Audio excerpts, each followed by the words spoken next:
Good morning everybody.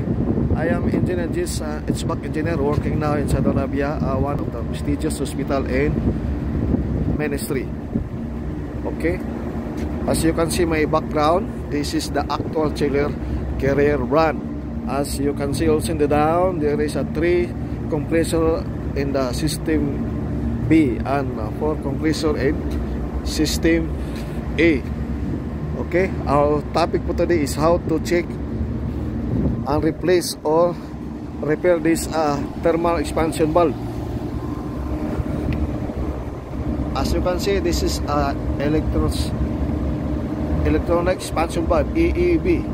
Okay, and this is the compressor set. I will show you how do we know this expansion valve defective. Okay, as you can see, this compressor, this is the compressor. Okay, this is the suction valve and suction side, and this one is the high pressure and high suction side. So during the running, you put gauge this one.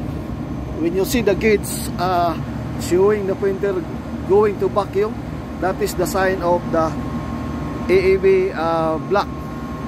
So now we will try to check and repair. If not cannot be repaired, then we will replace.